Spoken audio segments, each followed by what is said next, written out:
Transformé en miracle pour deux collègues de TVA. Le TVA Nouvelle commence maintenant. L'hélicoptère de TVA s'écrase près de l'autoroute Bonaventure. C'est allé à l'horizontale, après ça, c'était tout de suite, il a droppé comme 30 pieds de haut environ, qui est tombé dans la neige. Régent Léveillé et son pilote sont gravement blessés, mais on ne craint pas pour leur vie.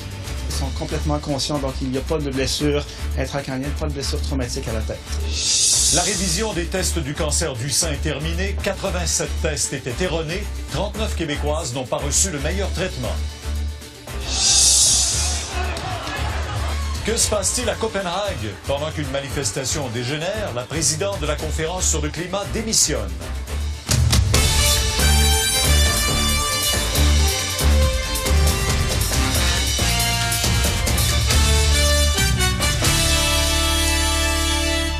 Bonne fin de journée tout le monde. Une dure semaine pour l'équipe de TVA après ce drame conjugal qui a coûté la vie à une de nos collègues en fin de semaine. Voilà que deux autres de nos collègues ont frôlé la mort ce matin par l'écrasement de l'hélicoptère de TVA. On va en parler tout de suite avec Denis Thériault et Félix Séguin. Bonsoir à vous deux. Bonsoir. Miraculeusement, les deux s'en tirent malgré des blessures sérieuses. Vous allez nous en parler dans un moment, Félix, mais je vais à vous d'abord, Denis, parce que vous êtes sur les lieux même de l'accident. Racontez-nous comment ça s'est passé ce matin. Voilà, Pierre, je suis à l'endroit où l'hélicoptère s'est écrasé vers 7h30 ce matin. Pour vous situer, à côté de moi, l'autoroute Bonaventure et sa voie de service, donc l'autoroute qui permet d'accéder au pont Champlain. Et de l'autre côté, les studios Melz. Et c'est juste en avant des studios que l'hélicoptère s'est écrasé. Alors, un peu avant 7h30, l'hélicoptère survolait le pont Champlain avec à son bord Antoine Léger, le pilote, et notre collègue Régent Léveillé. Pour une raison qu'on ne comprend pas pour l'instant, il y a une enquête pour le déterminer. Le pilote a décidé de se diriger vers ici, volait à basse altitude et soudainement, l'hélicoptère a plongé au sol. Témoignage de deux témoins. On a vu l'hélicoptère comme apparaître de nulle part. C'est vraiment bizarre parce que 2 secondes avant, il n'y avait rien. Puis elle arrivait comme vers le sol, puis assez vite.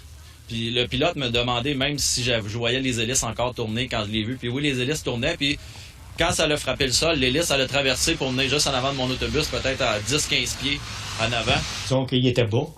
Habituellement, ils sont plus hauts que ça. J'ai vu qu'il était bas, probablement qu'il cherchait à atterrir.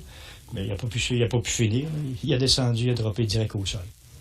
Bon, il a fallu de très longues minutes et une opération délicate pour extirper Régent de la carcasse.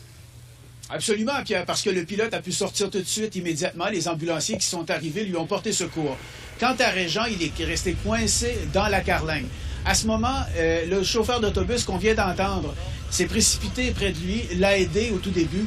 Un ambulancier a passé l'heure et quart près de Régent à le réconforter. Ensuite, on a pu le sortir pour le transporter à l'hôpital, Pierre. Bon, les enquêteurs du Bureau de la sécurité des transports sont rapidement arrivés sur place aussi parce qu'il fallait commencer cette enquête et connaître les causes de la tragédie. Absolument, c'est la grande question. Pourquoi l'hélicoptère s'est-il écrasé ici même?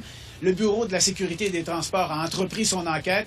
Donc, dès que les ambulances sont parties, les enquêteurs se sont approchés de l'appareil, l'ont examiné minutieusement. Ensuite, on a placé l'appareil sur un camion pour l'amener à Ottawa où, dans un laboratoire, on regardera toutes les pièces cruciales qui pourraient permettre de comprendre ce qui s'est passé. On écoute cet enquêteur. Au laboratoire, naturellement, on va enlever tous les capots, là, on va tout défaire ça. On va aller directement au moteur. Le moteur va être enlevé. Si on a des traces extérieures d'un bruit quelconque, on va le voir. Sinon, on va le défaire en morceaux. Le moteur va être défait à la pièce avec un expert de Lycoming avec nous. Puis toutes les autres choses, s'il y a lieu, on va défaire les transmissions. L'appareil, on va la défaire au complet. Oui, le bureau qui peut compter sur la collaboration de TVA. D'ailleurs, la direction de TVA a fait le point en après-midi.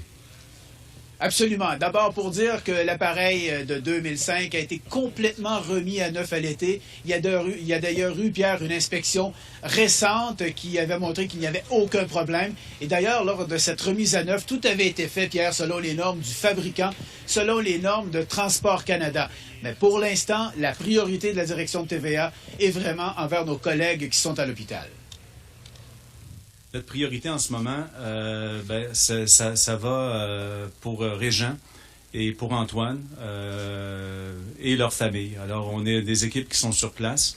On les encadre. On fait un suivi, évidemment, avec les équipes médicales. Il est clair, on est très, très heureux de voir que pour l'instant, même si les blessures sont graves, leur vie n'est pas en danger. Alors maintenant, Pierre, il y a cette enquête. On veut savoir ce qui s'est produit. Je dois vous dire qu'une enquête de ce genre, ça peut prendre plusieurs mois, voire presque une année. Alors on va suivre ça de très près, évidemment, et nos pensées sont envers nos collègues. Bien sûr, et d'ailleurs, on va aller tout de suite, si vous voulez, avec Félix Séguin à l'hôpital général de Montréal. Félix, c'est là qu'ont été transportés les deux blessés. On nous a rassurés ce matin. Est-ce que vous avez des nouvelles plus récentes encore sur leur état de santé? Aux dernières nouvelles, Régent et Antoine sont toujours sous observation. Pour aller un peu plus dans le détail, ils ont subi des blessures sérieuses, des blessures graves et importantes.